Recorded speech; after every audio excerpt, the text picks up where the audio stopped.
ਇੱਕ ਰਾਣੀ ਜਾਂ ਸ਼ਾਇਦ ਮੈਂ ਕਹਾਂ ਉਹਦੇ ਕੋਲ ਸੀ ਮੈਂ ਉਹਨੇ ਉਹਦਾ ਕਮਰਾ ਦੁਖਾ ਲਿਆ ਹੈ ਨੀ ਇਹ ਅੱਛੀ ਨੋਰਵੀਜਨ ਲੱਕੜੀ ਉਹਨੇ ਕਿਆ ਰਹਿਣਾ ਤਾਂ ਮੈਂ ਜਾ ਜਿੱਥੇ ਵੀ ਦਿਲ ਮਰਜੀ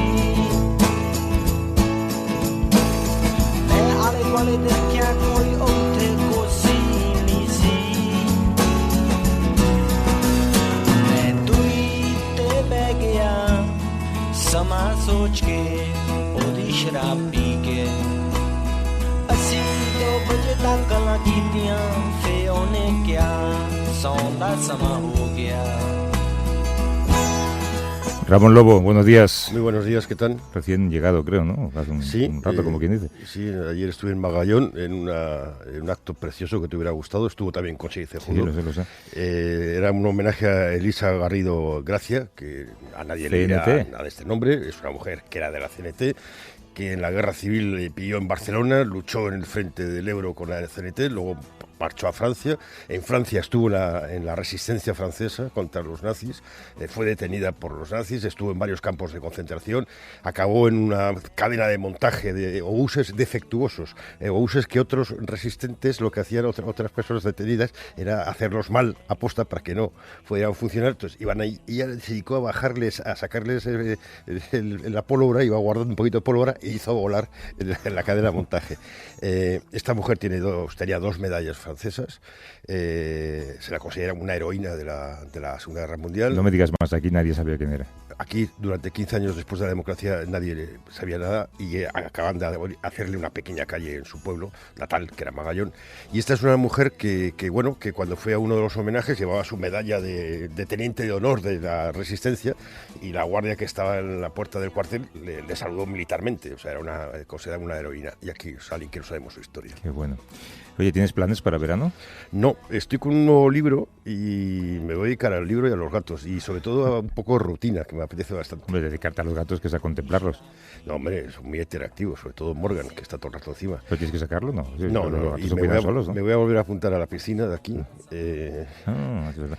Oye, déjame vender una cosa. Por cierto, a partir de las 9 vamos a emitir un reportaje en el que llevamos casi un año trabajando, que, bueno, yo no sé si tú estás de acuerdo conmigo, pero esto del periodismo siempre pensamos que hay que aplicarlo a cuestiones de actualidad, pero yo también creo que hay que dedicar espacios de periodismo a cuestiones de la vida. Es un reportaje sobre el amor. ¿Te acuerdas de lo que es esto? Sí, tengo alguna memoria. Lo que hemos hecho ha sido seguir a 4 parejas que llevan cada una de ellas más de 50 años, no solamente juntas, porque juntos se puede seguir hasta el final de la vida, sino enamorados. Ellos se declaran profundamente enamorados. En total casi 200 años, ¿no? Para tratar de saber por qué en algunos casos el amor es duradero y en la mayoría de los casos, porque según todos los expertos es la mayoría, el amor no es tan duradero. El amor se va desvaneciendo o desaparece por completo, ¿no? O la gente sigue junta pero no se da cuenta de que no está enamorada. Y es un viaje muy interesante porque hemos hablado con expertos, con catedráticos, con abogados matrimonialistas, con un montón de gente, con terapeutas, con psicólogos, para entender un poco cómo conseguir que una relación sea duradera. Esto a las 9 horas. Esto es a las 9 y yo creo que al final se pueden sacar varias conclusiones y no sé por qué en alguna de ellas me acordaba de ti. Sí, no, yo recuerdo una cosa, me dijo un tipo en Estados Unidos, cuando viví en Estados Unidos, me dijo, hay 3 matrimonios en tu vida. El primero es por amor, el segundo es por interés, porque sois una empresa, los dos ganando dinero, y el tercero es por compañía. Si tienes mucha suerte, los 3 los puedes tener con la misma persona. Eso es verdad, y en esos 3 tienes que introducir una palabra que se menciona mucho, que es la palabra respeto. Aunque el otro día, hablando con Iñaki Gabilondo, me dijo que la clave de una relación duradera y amorosa, ¿sabes cuál es? 2 baños. Y si es posible, camas separadas.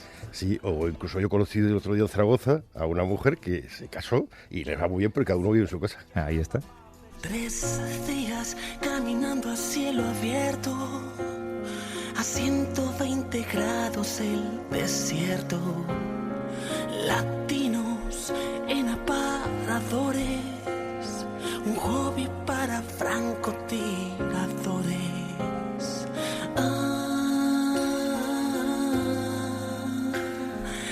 ¿Has visto los debates demócratas? Sí.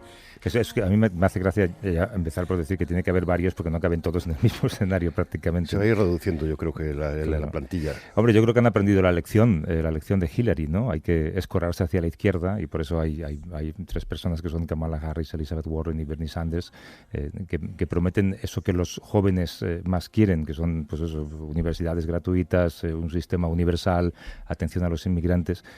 A ver si así movilizan a quien Hillary no logró movilizar. Lo que pasa es que alguien decía el otro día que me pareció una frase acertadísima, creo que era James Carville, que era que las próximas elecciones americanas son unas elecciones que Trump no puede ganar, pero los demócratas pueden perfectamente perder. Sí, es muy probable. A mí lo que me gustó sobre todo es que Biden, que a mí no me gusta nada, creo que su mejor trabajo ha sido vicepresidente, que el trabajo de vicepresidente ya sabes que es estar sentado con el teléfono al lado por si acaso matan al presidente, no tienes que hacer nada más. A mí no me gusta, representa un tipo de política que no me gusta. Y en el segundo debate, sobre todo, Kamala Harris se lo comió. Mi favorito, Beto O'Rourke, se ha desvanecido, en cambio está este Pitt, el alcalde Pitt, que sí. nadie se pronuncia su apellido, que es un tipo que está creciendo en las encuestas como la espuma, pero claro, es gay, veterano de Afganistán y es un tío con un discurso también progresista. Veremos a ver cómo funciona. Pero al final lo extraño es que en lo más alto de las encuestas, y además muy separado, siga Joe Biden, cuando yo creo que es un perfil que conseguiría más o menos lo mismo que consiguió Hillary. Sí, nada. De esto vamos a charlar ahora con nuestra corresponsal. También de esa fotografía, por cierto, que ha conmovido al mundo entero. Un hombre y su hija de 2 años ahogados boca abajo en la orilla del Río Grande, después de intentar cruzar desde México a Estados Unidos. Y yo creo que solo cuando vemos imágenes así se visibilizan realmente los peligros a los que se enfrentan esos migrantes. Sí, Valeria y su padre Óscar Alberto murieron. Valeria es la nueva Alan Kurdi, ¿te acuerdas del niño, aquel sirio del 2015 que tanto nos conmovió y que tan pronto le olvidamos? Pues aquí pasará algo parecido. Lo que sí está puesto el foco es que en esa frontera hay un problema fundamentalmente de derechos humanos. Y cuando Trump y sus aliados tratan de vender que hay una oleada de inmigrantes, que hay una gran emergencia porque quieren sacar pasta para el muro, que es simplemente su modelo de campaña electoral, en realidad las cifras no dan que haya tanto aumento, aunque pueda haber aumentos concretos en unas fechas, sino al revés. Hay un decrecimiento de los inmigrantes desde México, es la cifra más baja en 40 años. Pero el tratamiento de esos inmigrantes, cómo se les está metiendo en campamentos. Perdona, que además hay un debate muy interesante sobre esto, lo que se llaman centros de detención, y alguien ya ha empezado a plantear, y se habla sobre ello, si no deberíamos llamarlos campos de concentración. Sí, lo dijo Alessandria Ocasio-Cortez, se lo llamó campos de concentración y se le cayó el pulpo, pero a mí me parece que es una mujer que habla muy claro. Y es así, ¿no? Y después el Banco de América, porque esta presión está produciendo resultados, el Banco de América lo que ha sido retirar la financiación a las concesionarias del ICE, que son las que manejan los campos y que sacan pasta en esto del manejo de los campamentos. Por lo tanto, el Banco de América no quiere verse mezclado con ese tipo de actividades. Nos escucha desde Washington nuestra corresponsal Marta del Vado. ¿Cómo estás, Marta? Buenos días o buenas noches. Hola, buenos días. ¿Cómo estáis? La Agencia de Aduanas y Control de Fronteras en Estados Unidos interceptó en mayo a más de 144.000 migrantes en la frontera sur. Eso supone un aumento de un 32%, con una cifra que es susceptible de empeorar. Trump, por supuesto, dice que es que como la economía va tan bien, vienen más, ¿no? Claro, hablaba Ramón de un problema de derechos humanos en la frontera. Yo creo que es un problema político que está provocando una gran crisis de derechos humanos. Para frenar esta llegada de inmigrantes, Trump en las últimas 3 semanas llegó a este acuerdo con México por el que López Obrador ha desplegado a 15.000 agentes en toda la frontera norte para detener a los migrantes, que en muchos casos terminan siendo deportados. En la frontera sur con Guatemala tiene otros 8.000 efectivos. Esto en el terreno significa que es mucho más complicado cruzar la frontera de manera ilegal. Los migrantes se exponen a muchos más riesgos al cruzar por el desierto o por Río Grande. Por otro lado, Donald Trump está criminalizando la inmigración ilegal, es decir, que quienes cruzan sin papeles son acusados cuando llegan aquí a Estados Unidos de cometer un delito y no una falta administrativa como pasaba antes. Entonces, a la hora de tener un delito, bueno, pues su expediente se complica en una solicitud de visa o de asilo. Entonces, mucha gente lo que quiere hacer es entrar a Estados Unidos de manera legal por esos puertos legales para entregarse a las autoridades y solicitar asilo. Lo que pasa es que los agentes migratorios y de aduanas están permitiendo la entrada a cuentagotas. Los migrantes esperan en colas, en chabolas, en campamentos improvisados en México a que les toque su turno, incluso durante meses, en condiciones lamentables. por supuesto cada vez con menos dinero, expuestos también a las redes de trata y de narcotráfico, a más de 40 grados ahora en verano en determinados puntos fronterizos, en Mexicali, en Ciudad Juárez, y se pueden tirar así, lo que digo, semanas o meses. La desesperación está forzando a que esas familias crucen de manera ilegal, que es lo que pasó con esta familia de salvadoreños, con Óscar y con su hija Valeria, ¿verdad? El lunes de la semana pasada, que murieron en Río Grande. Un día antes, las autoridades migratorias cerca de McAllen encontraron el cadáver de una chica de 20 años con un bebé y con 2 niños de menos de 5 años deshidratados, aparentemente, en el camino ya en McAllen, en la zona de Texas. El miércoles encontraron el cadáver de un chico de 19 años en El Paso. Bueno, al menos 29 personas han muerto en la frontera durante el mes de junio. Pero claro, de estos no hay foto, de estos no se habla, no se les pone cara, ¿no? Hay 175 muertos según la OIM en esta frontera en lo que va de año. Esto es lo que pasa antes de cruzar la frontera. Ahora, ¿qué es lo que pasa cuando llegan a Estados Unidos, ¿no? La mayoría de las personas que están viniendo en los últimos meses, en el último año y medio, son familias enteras con niños y menores no acompañados. Esto es un cambio en la tendencia migratoria en este tiempo. El mes pasado, lo decías, detuvieron a más de 140.000 personas, es la cifra mensual más alta de los últimos 13 años. Más de 10.000 eran menores no acompañados. Han detenido desde octubre del año pasado a 52.000 menores no acompañados. Claro, los niños, según el Acuerdo Flores, según la ley estadounidense, no pueden estar detenidos más de 72 horas, ¿no? Que es el plazo que usan para identificarlos y para preparar su caso legalmente. De ahí los llevan a albergues para que no estén en centros de detención hasta que les encuentran a un familiar de acogida, que normalmente es un familiar del menor.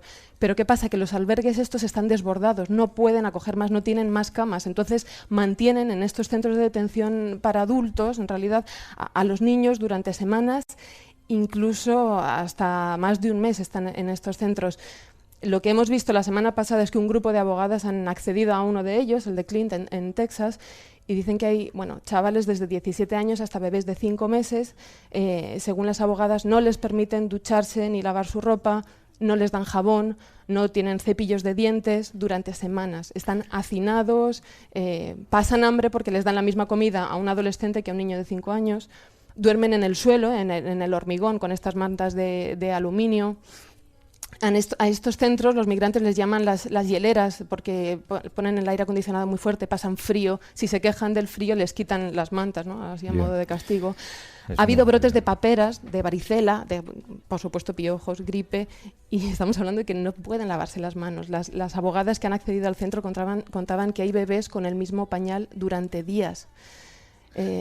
Bueno, pues la verdad es que es un relato el que has hecho, Marta, que desvela un poco lo que no solamente lo que está pasando, sino lo que va a seguir pasando, porque ante esto lo único que Donald Trump promete es la construcción de ese muro, y a mí me parece mentira, Ramón, que no entienda que el mayor muro construido en el mundo contra la inmigración lo tenemos nosotros, se llama Mar Mediterráneo, y mira de lo que vale, ¿no? No, además, una cosa que es contradictorio de Trump, que lo que hace es ha recortado las ayudas a los países que exportan inmigración. Las ayudas militares se mantienen, las ayudas para que estos países empiecen a funcionar, que son países todos víctimas de guerras en las que Estados Unidos no es inocente, tal. Pero bueno, Marta, yo quería preguntarte también por el debate. ¿Qué ha pasado? ¿Biden está tocado y hundido? ¿Se habla de estos temas en el debate? Sí, bueno, la inmigración ilegal ha sido uno de los temas principales, en concreto descriminalizar la migración ilegal, dar, por supuesto, atención médica a los migrantes. Esta noche ha vuelto a morir una persona en uno de esos centros de detención. Iban 6 niños muertos en estos centros de detención desde diciembre y al menos 2 adultos. Entonces, este ha sido un tema central en el que además hay bastante consenso entre todos los candidatos demócratas. También dar protección a los Dreamers, ¿no? El camino a la ciudadanía para esos 700.000 inmigrantes que llegaron a este país siendo niños. Yo saco 2 conclusiones principales de este primer debate. Uno, que ha quedado en evidencia absoluta la brecha abismal que hay entre la vieja guardia del partido, que representan Joe Biden y Bernie Sanders, y las nuevas caras de la renovación, ¿no? Hablabais de Kamala Harris, de Pete Buttigieg, incluso de Julián Castro, que salió bastante triunfante del primer debate. La segunda conclusión es que el centro de gravedad que se está moviendo hacia la izquierda dentro del Partido Demócrata, ¿no? Hacia la izquierda con respecto a lo que vimos incluso en la campaña de 2015-2016. En el primer debate, bueno, hablabais, hubo 2 debates porque son 20 candidatos los que se presentaron, en total son 24, lo que pasa es que no podían participar todos y el Comité Nacional Demócrata impuso una serie de criterios que tenían que cumplir para poder participar en este debate. En el primer debate, Elizabeth Warren y Julián Castro, el único candidato latino, fueron los que dominaron, ¿no? el escenario por encima de todo. Elizabeth Warren, la senadora por Massachusetts, es de la cuerda de Bernie, es de lo más progresista del partido y defendió esos cambios estructurales en el sistema económico y de gobierno. Lo que comentabais, la educación pública universitaria gratuita, subir el salario mínimo a $15 la hora en todo el país.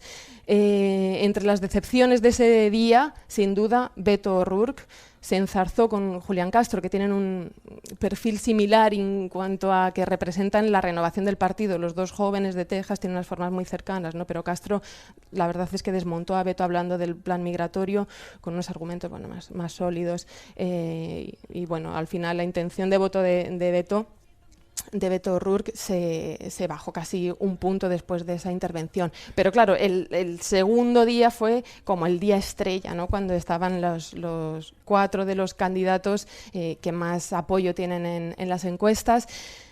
Ese día empezó un poco mostrando la confrontación ideológica, pues eso, entre Bernie y Sanders, entre Bernie Sanders y Joe Biden. Biden reforzaba esta idea de devolver la dignidad a la clase media trabajadora, a restaurar el sistema que Trump está rompiendo, habló de recuperar el Obamacare.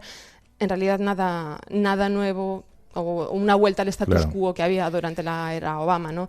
Bernie todo lo contrario, aunque la que brilló sin duda fue Kamala Harris, la senadora por California, que es la fiscal general de este estado, que empezó a hablar de discriminación racial. Ella es de padre jamaicano y de madre india y se enfrentó directamente a Joe Biden, que va el primero en las encuestas. Y tiene que tener mucho futuro Kamala Harris cuando Donald Trump ya la ha puesto verde varias veces por Twitter, en público, en rueda de prensa, en todos los lugares. Marta del Vado, corresponsal en Washington, que vamos mal de tiempo. Un abrazo. Venga, un beso, buenos días. Chao, luego. Gracias.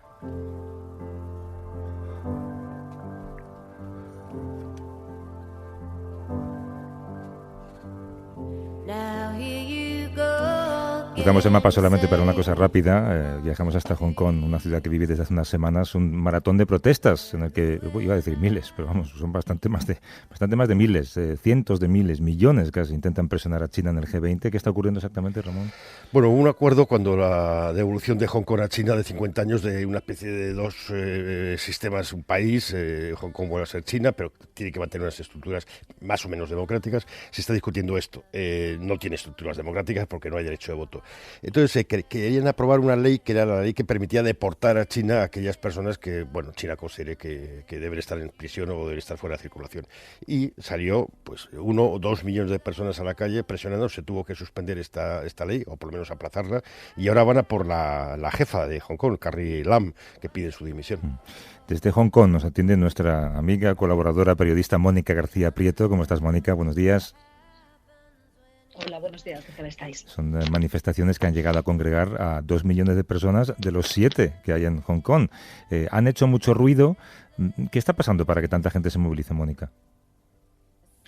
Pues está pasando que cada vez se ve con más premura la llegada del 2047, que es la fecha en la que China va a tomar el total control de Hong Kong y que se va a acabar este acuerdo que había previo con Gran Bretaña acerca del país dos estados, o el país dos sistemas, que en realidad es un sistema y medio, como denuncian muchos de los activistas aquí, ¿no? En realidad, Hong Kong está preservando solamente parte de los derechos que tenía antes, la libertad de expresión y la libertad de concentración y muy poquito más, y en todo lo demás China va erosionando las libertades muy poquito a poco, con pequeñas leyes, con introducciones de legislación, con decisiones que van tomando y que van mermando, que van erosionando esos derechos. ¿Y qué ha ocurrido para que salgan 2 millones de personas el pasado 16 de junio?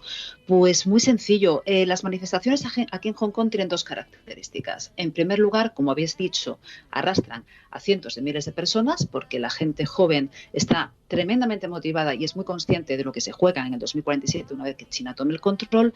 Y en segundo lugar, porque la última manifestación, la penúltima manifestación, justo antes de que salgan esas 2 millones de personas, cuando pues, decenas de miles de estudiantes pues, estaban reivindicando, reclamando que querían la retirada de la ley, que no la suspensión de la ley, la policía disparó con balas de caucho. La policía reaccionó de manera muy violenta, rompiendo esa pauta, esa tendencia que ha habido aquí siempre de manifestaciones pacíficas. Aquí son tremendamente cívicos los manifestantes, abren el paso a las ambulancias, ellos son completamente conscientes de sus posibilidades, de qué carreteras pueden cortar, qué no pueden cortar, intentan nunca perturbar, llegan a pedir disculpas a los viandantes por estar cortando calles, ¿no? Intentan no perturbar, digamos, el ritmo habitual.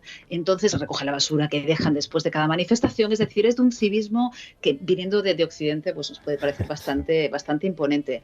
Entonces, para ellos, que la policía haya disparado con balas de caucho, que les haya dispersado de una manera brutal, he visto imágenes, aquí lo estoy viendo, ha sido completamente desproporcionado, ¿no? Pues ahí se veía la mano de China, en ese tipo de represión, ¿no? Estamos hablando de un pueblo que salió, 1 millón de personas, salió en el año 1989 para denunciar la matanza de Tiananmen, la masacre de Tiananmen, ¿no? Imaginaros lo que es para ellos ver ahora policías, muchos de ellos chinos, que actúan como actuaba el ejército chino en aquella masacre tan histórica. Está muy bien fijarse en la educación de manifestantes y contramanifestantes para entender un poco lo que está pasando. Mónica García Prieto, que está en Asia por poco tiempo, déjame decir. Un beso muy fuerte, te veo pronto. Sí. Hasta luego. Muchas gracias, un beso de vuelta. Buenos días. Con agosto en la boca. ¿Y esto, Ramón? Carbonell, una canción preciosa a Martín, el sonajero de Martín. Para los que no lo sepan, también tiene que ver con la memoria histórica, un resto de una mujer que apareció con un sonajero y se hizo la entrega de ese sonajero a su hijo, que tiene 80 y tantos años, el otro día en un pueblo de Palencia. Y la gente que lo acompañó hizo sonar sonajeros. Y esta canción la compuso Joaquín Carbonell sobre esta historia preciosa. Hasta la semana que viene. Chao.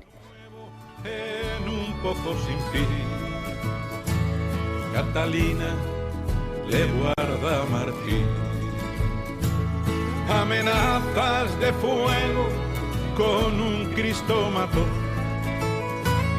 poesía en la sangre, águilas delató, y un sonajero nuevo en un pozo sin fin. Catalina le guarda a Martín, Catalina le entrega a Martín. A vivir que son 2 días. Javier del Pino.